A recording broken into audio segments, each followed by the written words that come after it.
Hi, we are James, Catherine, George and Harry, and we've decided to live on a sailboat and travel the world. After our maiden voyage to Brittany, France, we headed back to La Rochelle where we would have some minor issues looked at on our boat. In this video, we wait for a good weather window, then cross the Bay of Biscay, a trip we've been told can be dangerous and unpredictable. We hope you enjoy this video. Don't forget to subscribe if you haven't already, and thank you for watching. We are in the beautiful La Rochelle where our boat was built and taking the opportunity to get some issues looked at on our boat. We're still not getting our apparent wind speed and having some issues with our GPS location reading. While waiting for the perfect weather window, we took the opportunity for a road trip, and like any responsible adult, we took the kids to Cognac to visit the Hennessy Museum. Wasn't sure how this was going to go, but it was a great tour and we all really enjoyed it.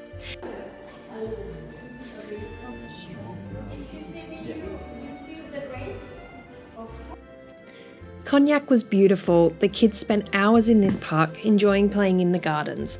If you have time while you're visiting La Rochelle, I'd also recommend visiting Saint-Emilion for a day trip.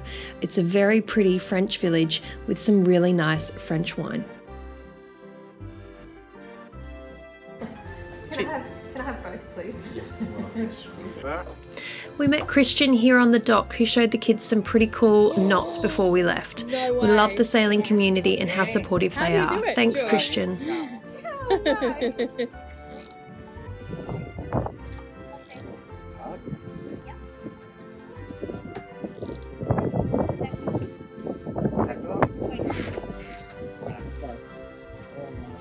Good one.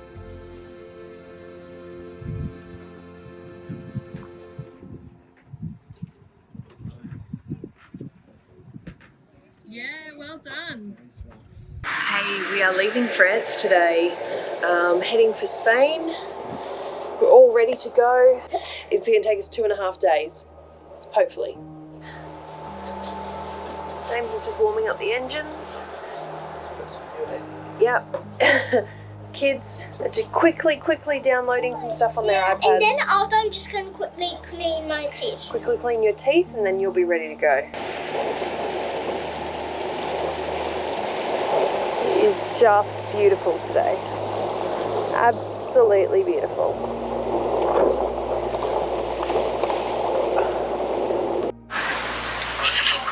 Forecast is good. Light winds, so we won't go that fast. Yeah. Let's just put the sails up. Alright, okay. Very light winds. Guess what's happened all of a sudden? What? We've got apparent wind and true wind. Oh, has it just kicked in? Yeah. That's so weird. So weird. I'm gonna have to message Robs again. Just measured him saying, I've left and it's not fixed. I've been there to get it fixed and you haven't fixed it. I'm gonna message him and go, you won't believe it. We've got water speed and apparent wind angle. So the problem for the first 4 weeks is that we have not that I really understand the whole thing, but I'm getting to grips with it. The true wind speed is the speed of the wind. If I was standing still and I could feel the wind on my face, that's how fast the wind is going. But imagine riding your bike, then as you start to ride the bike, you feel more wind. So that's the apparent wind. And there are some more complex vectors of how you figure out what we should be doing. Our problem is now that we're close haul, so we need to trim that sail in a bit. Alright, I'll do that. We spent the first 12 hours of the trip motor sailing, which is where we still have the sails up, but just not enough wind that we need to put the motors on too.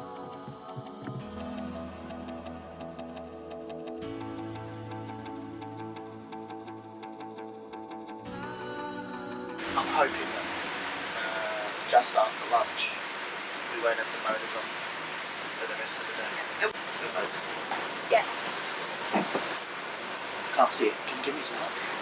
So what happens usually is if there's a boat that comes near to us, we get like a little alarm if they've got AIS on their boat. And then we can pull up all their information, we can see how fast they're going. It gives us a time to like a collision based on the direction that we're travelling and the direction they're travelling. But if they don't have AIS on their boat,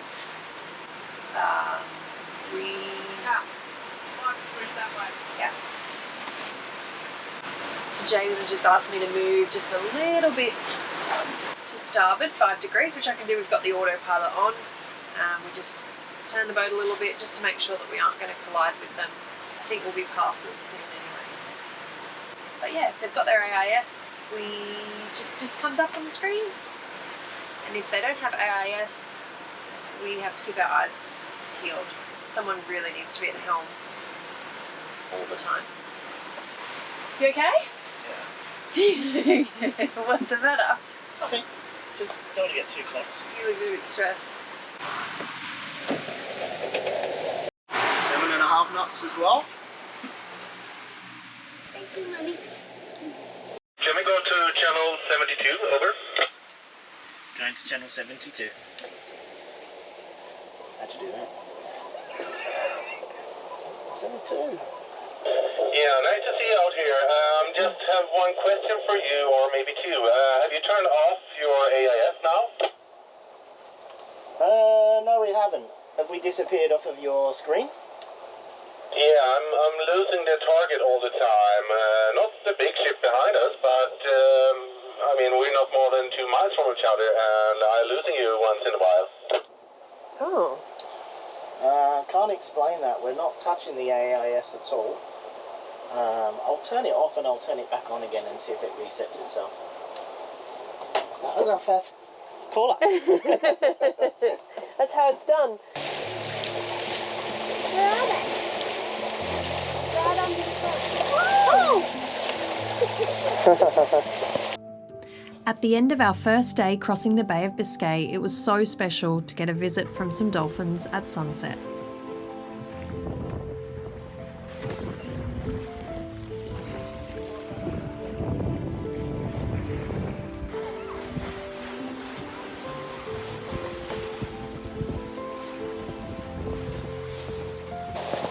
Done 65 nautical miles so far today.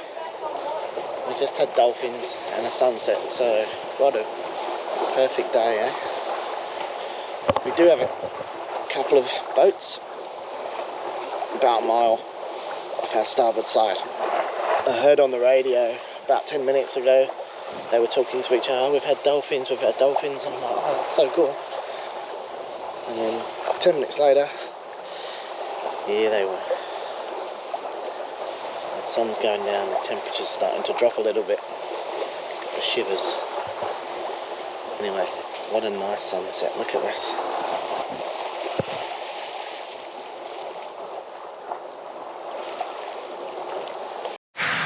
Lunchtime on day 2 of our sail. Kids have done really, really well. Just having some lunch, aren't you? We're in Spanish waters. James has been doing really well as well. I'm very tired and very... I think we'll be in Spain tomorrow morning. Hopefully. It's finally just gone a little bit flatter. And we've been motoring most of the way. It's just no wind. So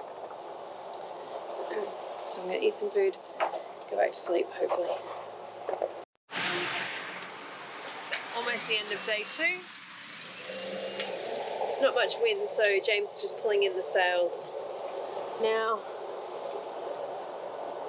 Getting ready for a night, motoring along. It's really, because there's no wind and big swells, just not dangerous. And I get to sleep the first shift. Yes.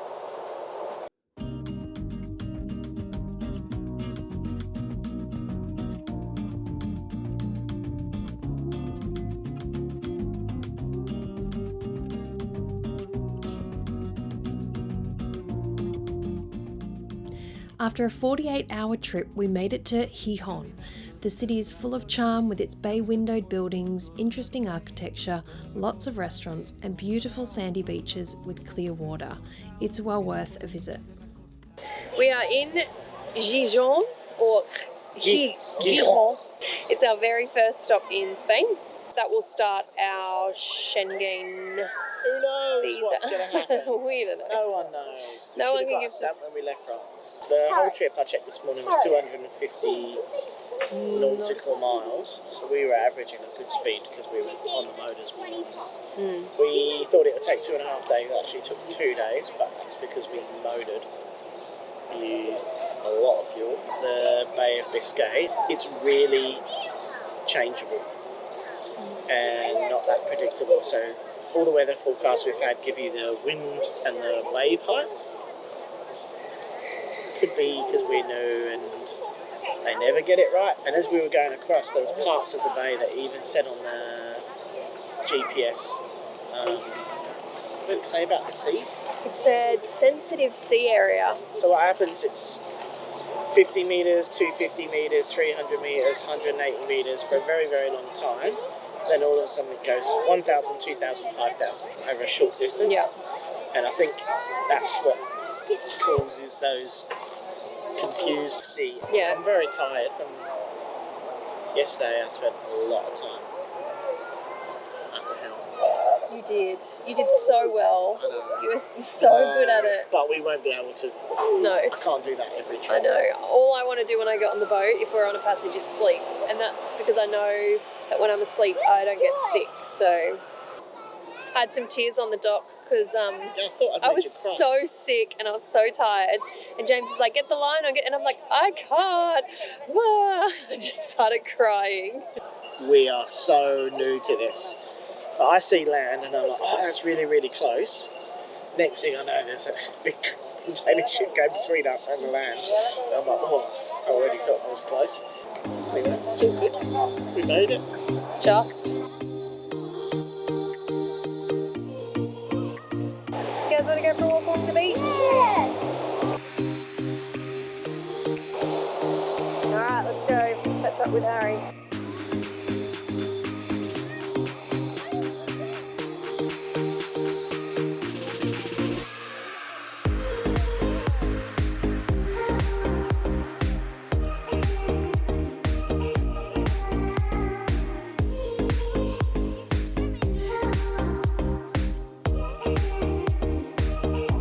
Hands up if you'd go in there.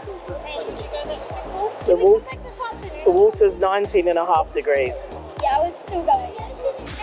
So when we came in, we sailed along the side of the coast here, like that boat is, and then we came in around there. Oh.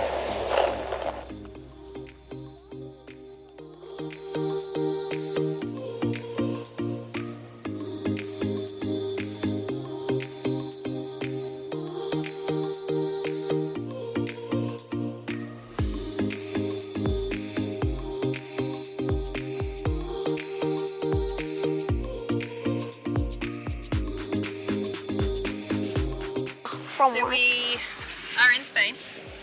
Which means we've got to change the flag. Cheers.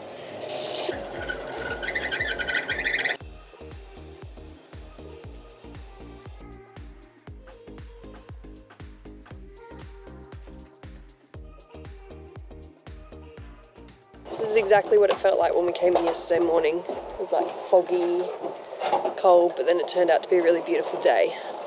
So today we are going to the customs office to stamp our passports into Spain. So we're going to try and get a cab there because it's a bit of a walk. And look, it's really foggy.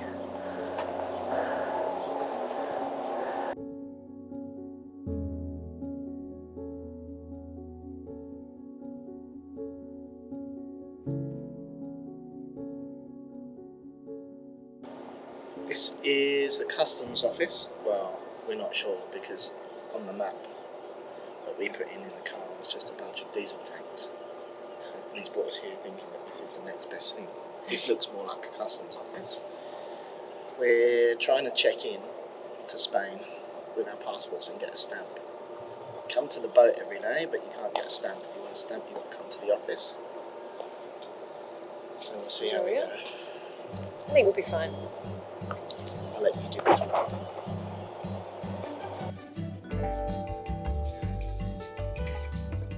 Turns out we weren't in the right place, so this policeman showed us to another building.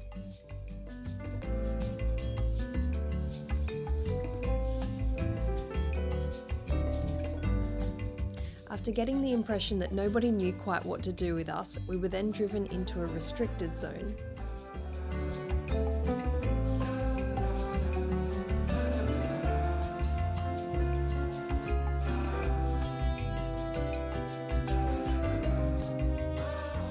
So George and Harry have been arrested after being at the visa place for an hour trying to figure out our visa. Problem is they don't allow taxis or buses to come in here.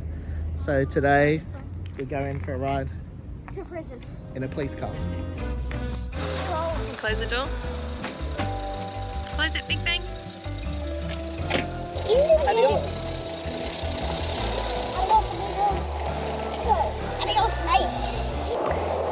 She was under the idea that Our Schengen started when we entered France because we didn't have a stamp coming out of France. Yeah. But no, yeah, they're right. They should have given us a stamp in France. So now they've suggested we write a letter to the French embassy, which at least we'll have in writing. A record, yeah. To say that we exited, we went to the customs office and asked for a stamp, and they told us no. It's confusing because it's not something that they see every day, right? Wait. They couldn't get their head around that Schengen didn't start for us until we arrived here. Yeah. It should reset itself once we get to Gibraltar, check into Gibraltar, and then when we check back into a Schengen. You get one story from one person, you get another, and then like it seems like it's open to interpretation. We had 3 people in the same room, Before, 5. I counted them. there were 5 all saying arguing about different what things. it meant. Googling on their phones, trying to figure it out. I think next time what I need to do is take there's in 4. a printout from the French embassy website to say about our visa, because it doesn't actually say on the visa anything, so they don't, like, it's not very clear, only that we can have multiple entries in and out of France, and it doesn't, and that's for a year. And then I think I should also have a layout of what dates we were in France, what dates we were in Spain, so we can clearly see it. And then What language do you do that in? well, I'll do it in English, and then I can just take a picture of it and Do it in translate Spanish. Thank God for Google Translate, because that would have been a nightmare. We had our Google Translate on our phone, they had their Translate on their phone, we were like conversing through phones. Like, what an amazing His Google Translate kept going. He was obviously, whatever he was saying, he was like, why doesn't it work for me? He kept saying, why doesn't it work for me? Why doesn't it work for me? That was because it was English. but I must say, they were so kind. One policeman drove us to where we were supposed to be, Yeah. and then the other policeman drove us back to here, because we were like, we'll just get a taxi, and they were like, no, We'll take you. we'll take you. 'Cause So they- And it's not a short trip either. It's like 10 minutes. drive across town. So we're very thankful to them for trying to help us, and they were just like, the French, they should have stamped your passport. We just don't want it to be an issue down the line, so I think we need to do everything that we can now to make sure that we get stamped. they don't say you've overstayed your Schengen or anything like that, and it completely ruin our plans. Yeah. Back to the boat or to a coffee shop? Back to the boat, please. Back to the You boat. want to go pick up your swimmers and You know stuff? what? Let's do a boat. Let me go back to the boat. Over to cafe. Oh, well, this is... We could walk to that. Adults get 2 points. No, they don't. You cheater. I was going to walk up to that place where you get the cookies, but it doesn't matter. Oh, should we go get some cookies? Yes, please. Oh, do we need to do another? Do we need to do another vote? I've got to do work, Oh, yeah, we've got to work. and Damn it. you got to do school. So Damn it. Alright, yeah, true. Let's go back to the boat. go back to the boat to do some schoolwork. The saga continues. So we just got back to the pontoon. Come on, then. There's 2 customs guys waiting for us on the boat.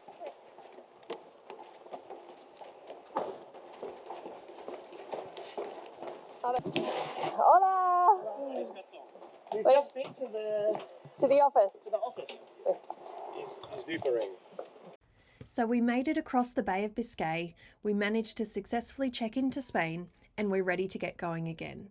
In the next video, we travel along the coast of Spain where we pick up some family and continue south towards the Med. Please consider subscribing if you would like to see our future videos, and if you like this one, give it a thumbs up and say hello in the comments. See you next time.